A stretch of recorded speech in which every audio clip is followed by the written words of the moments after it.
The riots in Southern California and across the country persisted. A curfew seemed to help in downtown Los Angeles a bit last night. However, rioters still attacked police for 6 straight nights, so there were clashes there. I'm Harris Faulkner. You are in the Faulkner Focus. The feud between President Trump and California's Governor Gavin Newsom is on full blast. Newsom just doesn't get the message that he should be advocating for his people and safety and protecting all these businesses. But we know he's not doing that. He's going after Trump.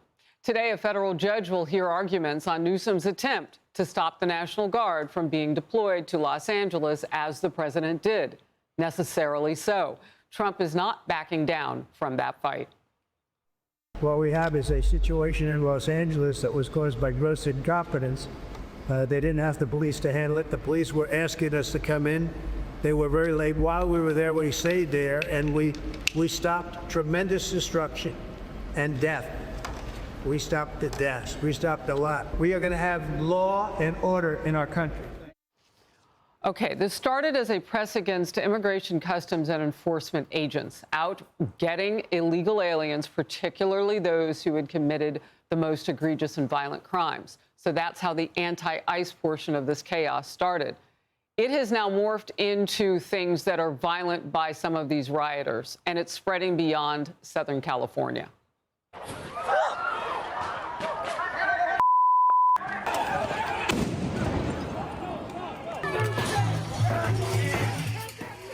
So clearly, it's not just ICE agents they hate. They hate the police. They must hate American citizens because they put everybody in danger when they behave like this. And we know that they don't care if they keep people from going to their jobs during the daytime by blocking them. These people are dangerous and thirsty for attention, apparently.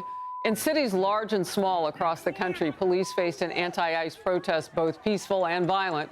The mayor of Spokane, Washington, was forced to declare a state of emergency because of all of it, and police arrested some 30 people there. Already across the country, though, there have been hundreds arrested.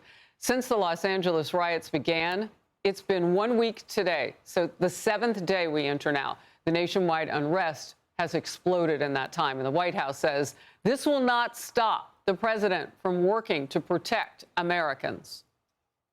Let this be an unequivocal message to left-wing radicals in other parts of the country who are thinking about copycatting the violence in an effort to stop this administration's mass deportation efforts. You will not succeed. Any lawlessness will only strengthen this president's resolve to defend the majority of Americans who want to live their lives peacefully, free from the fear of violent, criminal, illegal aliens. Senior White House correspondent Peter Doocy is in the East Room, where he will hear from the president. Peter. We had to pop out to the North Lawn. They said we couldn't do any live shots before the president got there. So okay, here we are. And so it's not a window. You're on the North Lawn. Good to know. It's all a green screen. Yeah. But now that the driver in California who allegedly dropped off those so-called bionic masks to rioters to use during a riot has been arrested, there are folks here at the top of the chain of command of government who want to know if there are shadowy anti-government folks bankrolling violence. They're probably paid, many of them, as you know. They're professionals. When you see them chopping up concrete, because the bricks got captured, they're chopping up concrete and they're using that as a weapon. That's pretty bad. Taking a cue from her boss, the director of national intelligence is already reviewing open source intel. We've seen, the ads put up on Craigslist offering people thousands of dollars a week to go out and conduct these violent and dangerous riots in the streets of not only Los Angeles, but we saw earlier in Chicago and New York and other cities across the country. And ultimately, again, what the Democrats are advocating for is this continued lawlessness on our streets. But Democratic lawmakers in California claim it doesn't matter who's paying the protesters, if that's even happening, because they claim this was always the way it was going to turn out, no matter what. He was planning on this for months. This is something that I believe they were thinking about the minute Immediately after the election, he was already considering this. I have a friend who was a DOD employee on the civilian side. They said that this was one of their fears, that they would federalize National Guard, also look for ways to include active duty Marines, which is extremely, extremely dangerous. We have no evidence of that. President Trump has not said that. He has said that he does not plan to pull the National Guard from California until his team believes it's safe. Harris. Well, apparently when you're incompetent at your jobs, you need a boogeyman to take the fall. Sounds like that's what Newsom and others are trying to do. Peter Doocy, when you go back inside of the East Room, the president will be there and we'll join you then. Thank you. The Washington Examiner with a new editorial titled, Gavin Newsom's Big Los Angeles Riot Lie. The argument here, Newsom wants to make it appear as if everything was peaceful until Trump ordered the National Guard in. And it asks, how could Trump be responsible for all those cars being burned, tear gas deployed, and rubber bullets shot if it all happened hours before he got involved? It is Newsom and the Democratic Party that are intentionally spreading lies to create fear. Art Del Cueto, Vice President of the Border Patrol Union. Look, Art, you've seen a lot of things in your day. You've patrolled the border. You've seen things get out of hand in different parts of the country. Tell me, what does this look like to you? Just at first glance, was this a movement that was going on before or after Trump? Because they seem to want to argue about that. Look, when you're seeing what they're doing out there and when, you know, from being in contact with the agents directly, these individuals, they had planned that something like this would happen and they were prepared for it. You know, they have strategic locations where they were going to attack. They knew exactly how they were going to do it, up to breaking pieces of concrete and everything like that. So they knew how they were going to move forward. This was something that, you know, they've been wanting to do. They use this as an excuse, and it's shocking to me. Look, Harris, I was shocked when I would see judges that were allowing illegal aliens out the back doors. I was shocked when you had politicians, you know, going out there against ICE agents for doing their jobs. But now to have a governor say, I'm perfectly comfortable with the chaos in my state, don't bring the National Guard, who would not want more help? His entire state is in chaos.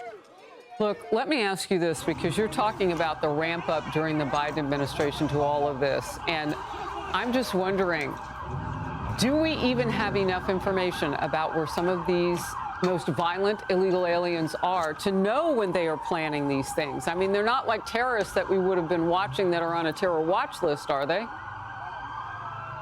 No, they're not, and that's the problem, that during the last 4 years of the Biden administration, we don't know who came into the country. We know the numbers of apprehensions and those that actually directly asked for some type of asylum, but we don't know the number of the gotaways, and you don't know who they were or what their intentions are. But let me say this, look, when you have these many individuals that are in our country destroying, you know, cities, destroying vehicles, destroying businesses, you know, doing all the issues that they're doing on the main streets, burning and attacking, you know, businesses, attacking law enforcement, all the while, Harris, they're flying foreign flags. That is, to me, a terrorist act. That's an invasion, and these individuals should be arrested for domestic terrorism if they're not from this country. If they're not from this country, they need to be deported. But the bottom line is, we need to see some arrests. It started as an immigration issue, but now when they're attacking law enforcement, it's no longer an immigration issue. It is lawlessness, and they all need to be arrested. They need to face consequences and jail time. Look, the Department of Homeland Security is highlighting the worst of the worst that ICE agents have arrested in Los Angeles raids so far. So while this is going on, this is pulling some of these people into the public. So ICE can go get them now because they've come out of the shadows. They're doing damage when they come out, but at least we know that they're there and we can pick them up. The list includes illegal aliens convicted of murder, sex crimes against children, human trafficking, just on the short list. The New York Post cover with, "This is who they protest for," with a picture of an illegal immigrant who was arrested for hurling a Molotov cocktail at police officers. So I refuse to believe that they didn't get some help in some of this, right? We've looked at where did the money flow from, but the organization of it too. Are the cartels involved? I mean, I have a lot of questions. Yeah, look, unfortunately, they need to just continue to make their arrest and see if they can, get some intel off of the individuals that they're arresting. But you're absolutely right. This started as a targeted enforcement for a lot of these individuals that had committed serious crimes, and they had them on the list. But when they went out to detain them, they happened to be living or residing and being around other individuals that were also in the country illegally. You can't ignore that. You have to arrest them. Those are also criminals. Also, when you start seeing the individuals that are being arrested at some of these factories, some people have downplayed it and said, oh, well, are you really going after dangerous criminals? I remind people, when you're in the country illegally, that's a crime. When you're in the country and using somebody else's identification, that's also a crime. That's called identity theft. So, yes, I think, ICE is doing the right thing. Border Patrol is doing the right thing. And we need to see some arrests from these individuals that are attacking law enforcement. And we need to see real consequences because, as you said, it's not just in Los Angeles. It's spreading to other parts of the country. The ICE facility in Tucson got attacked last night, and several of their windows were destroyed. And some of the agents were also attacked down here, too. I'm sorry to hear that for those agents. My goodness. And that's an important corridor because up Nogales through Tucson, you and I have talked about this because that's our home state. That's where a lot of the fentanyl was coming through across the border. All right, let's move to this. This is something live going on. I can't wait to get you to speak on it. Right now, 3 Democratic governors, J.B. Pritzker, Tim Walz, and Kathy Hochul of here in New York, you know her. They're all trying to defend their state's sanctuary policies before the House Oversight Committee. We have already seen some fireworks from Chairman James Comer. Let's watch. Let me be clear. Sanctuary policies do not protect Americans. They protect criminal, illegal aliens. Minnesota Governor Walz stood at a commencement podium and smeared ICE agents as, quote, Trump modern-day Gestapo. Governor Hochul's sanctuary policies cost taxpayers billions. Governor Pritzker faces lawsuits for obstructing ICE as he turns cities like Chicago into havens for drugs and crime. These governors handcuff law enforcement from doing their jobs, harbor predators, and call it compassion. It's costing lives, hurting Americans, and draining taxpayer money. All right, we want to go there live now. Governor Walz is facing Congressman Tom Emmer right now. Let's watch. Refused to work with law enforcement to enforce the law. In May 2020, looting, acts of violence, and arson occurred on your watch in Minneapolis after you refused to bring in the National Guard. Governor, your agenda is clear. Free health care, free college and driver's licenses for illegals while handcuffing law enforcement when they're trying to protect our citizens and their communities. If you think that's not a sanctuary state, you shouldn't be governor. By turning Minnesota into a magnet for illegals, you have opened up our communities to dangerous criminals, including known terrorists, gang members, murderers, and child predators. You have sent a resounding message that if you're a hardworking, law-abiding citizen of Minnesota, your safety and well-being are not the priorities of Tim Walz and his administration. But if you're coming to our state illegally, you're not only welcome with open arms, you're entitled to free stuff on the taxpayer's dime. This is absolutely disgraceful. Governor Walz, your sanctuary state agenda has been defined by your utter failure. You have failed to enforce the rule of law. You have failed to uphold our national sovereignty.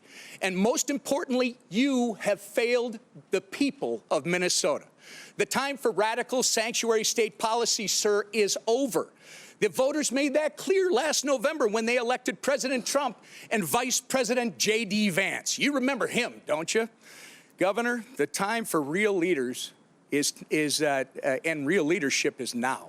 And with that, sir, actually, Mr. Chairman, I ask unanimous consent to introduce into the record the governor's tweet that I referenced from May 23rd, 2018, which makes it clear his hatred for federal law enforcement. Thank you. Without objection, so ordered. Mr. Chairman? Yes. Chair recognizes Mr. Mfume. Mr. Chairman, thank you very much. I have a unanimous consent request, and I'd like to present both of those to you at the same time. Proceed. Okay. I ask unanimous consent that we enter into the record an article from The Hill of... Okay, we want to just come back for a moment. Congressman Tom Emmer there from Tim Walz's home state, so you know they know each other, and the politics were on fire right then. Emmer is the House Republican whip, and he read the Riot Act to Tim Walz about his policies as governor of that state. I want to bring in Art Del Cueto one more time. Art, look, The battle is mighty right now to protect the nation from what we lived through. Millions of people entering illegally into this country. And to do that, you have to go after these sanctuary states and cities. Your reaction to what we just saw? Well, first and foremost, I'm disgusted by politicians that continue to, categorize and compare law enforcement and Border Patrol agents and IG agents to the Gestapo.